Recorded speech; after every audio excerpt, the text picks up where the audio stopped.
So we've got 3 prisoners: Frank Morris, John Anglin, and his brother Clarence. A 7 a.m. roll call one day, they don't respond. So a guard goes to check on all 3 of them.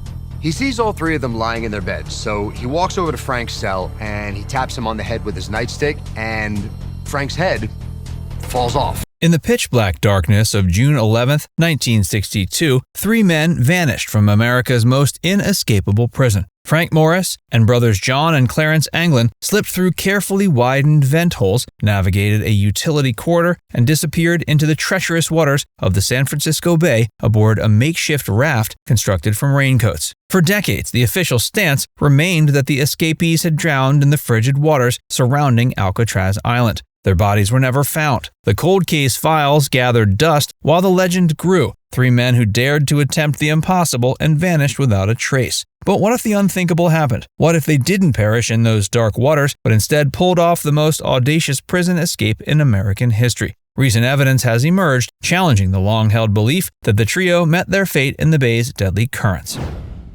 The impossible escape.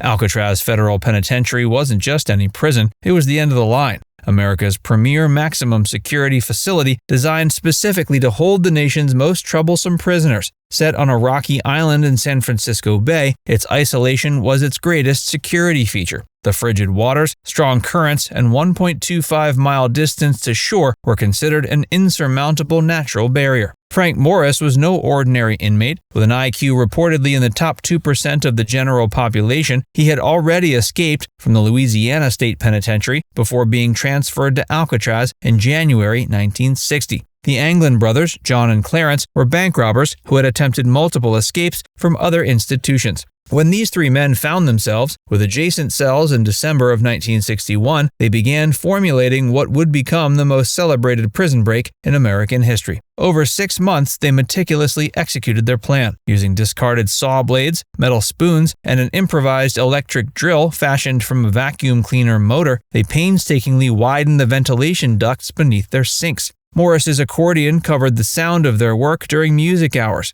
Once the openings were large enough, they gained access to an unguarded utility corridor behind their cells. Working in a workshop they established on the vacant top level of the cell block, they constructed life preservers and a 6x14-foot inflatable raft from over 50 stolen raincoats, carefully stitching the seams by hand and sealing them with liquid plastic. They fashioned wooden paddles and prepared their escape. Perhaps most ingeniously, they created lifelike dummy heads from a mixture of soap, toothpaste, concrete dust, and toilet paper. These were painted and adorned with real human hair collected from the prison barber shop floor. On the night of June 11th, they placed these replica heads on their pillows, arranged under blankets to fool the night guards during routine checks. After lights out, Morris and the Anglins squeezed through their widened vents, climbed through the utility corridor to the prison roof, and descended 50 feet to the ground by sliding down a kitchen vent pipe. They scaled 2 12-foot barbed wire fences and made their way to the northeast shoreline,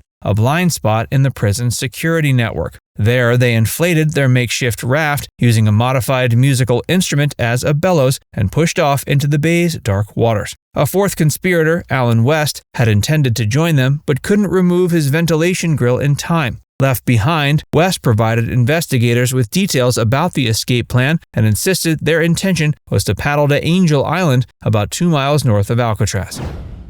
The investigation and official stance.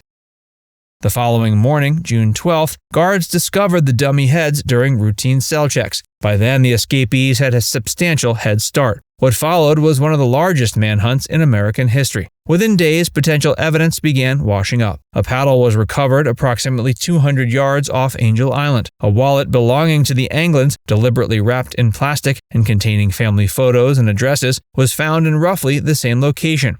Later, shredded raincoat material, believed to be remnants of their raft, was discovered on a beach near the Golden Gate Bridge. The day after, a deflated life jacket made from the same material was found floating near Alcatraz. Based on this evidence, FBI investigators quickly theorized that the escapees had drowned. Quote, the individual's personal effects were the only belongings they had, they reasoned, and the men would have drowned before leaving them behind. The investigation continued for 17 years before the FBI officially closed their file on December 31, 1979, concluding the men had most likely perished in their escape attempt. But the U.S. Marshals Service wasn't convinced. They took over the case and have kept it open to this day. As Deputy U.S. Marshal Michael Dyke told NPR, quote, "There's an active warrant and the Marshals Service doesn't give up looking for people. The warrant won't expire until 2030, when the missing men would be at least 100 years old." This official position was challenged by some early observations. San Francisco police officer Robert Cecchi reported seeing an illegal boat in the bay near Alcatraz at 1 a.m. on the night of the escape, a boat that soon headed under the Golden Gate Bridge. This potential evidence of outside accomplices was largely dismissed by the FBI. Further complicating the drowning theory, inmate John Paul Scott proved 6 months later that survival was possible. In December 1962, he escaped Alcatraz by swimming 2.7 nautical miles to Fort Point at the southern end of the Golden Gate Bridge. Although suffering from hypothermia and exhaustion upon arrival, his success demonstrated that swimming from the island to shore was not impossible. The breakout of 3 inmates from the famous prison in 1962 has been the subject of wild speculation for more than half a century. Now a handwritten letter is again raising questions about whether the men survived the frigid waters and deadly currents of San Francisco Bay. Evidence of survival emerges. As the years passed, tantalizing clues suggesting the inmates' survival began to accumulate. The Anglin family reported receiving unsigned postcards and messages. One was signed Jerry, another Jerry and Joe. Most intriguing was a Christmas card, allegedly received by the Anglin family in 1962, saying, "To Mother, from John, Merry Christmas." My grandmother received roses for several years after the escape. No indication that it was really from your uncles. Actually, yes, John and Clarence's signature was on those cards. One of the brothers' 11 siblings described mysterious phone calls, where all that could be heard was breathing on the other end. Quote, "I suppose all that could have been pranks," he said, "but maybe it was my brothers." More mysteriously, the Anglin brothers' mother received flowers anonymously every Mother's Day until her death in 1973. And 2 very tall, unusual women in heavy makeup reportedly attended her funeral. Federal officials acknowledged that, quote, 6 or 7 sightings of the Anglin brothers were reported in North Florida and Georgia during the mid to late 60s and into the 70s. When the Anglin's father died in 1989, Robert Anglin reported that 2 bearded strangers appeared at the funeral home, stood weeping before the casket, and then quietly left. The most compelling physical evidence emerged in 1975 when Fred Brizzi, a family friend who grew up with the Anglins, claimed to have encountered the brothers in Rio de Janeiro, Brazil. He reviewed photographs purportedly showing the brothers standing next to a termite mound. Forensic experts hired by the Anglin family confirmed the photos were indeed taken in 1975 and stated the men pictured were more than likely the Anglin brothers, though definitive identification was hampered by sunglasses and photo quality. In 2011, the National Geographic Channel documentary Vanished from Alcatraz revealed previously unreported evidence that contradicted the official narrative. A raft had reportedly been discovered on Angel Island the day after the escape, with footprints leading away from it. On the same day, a 1955 blue Chevrolet was reported stolen in Marin County, a claim supported by contemporaneous newspaper reports.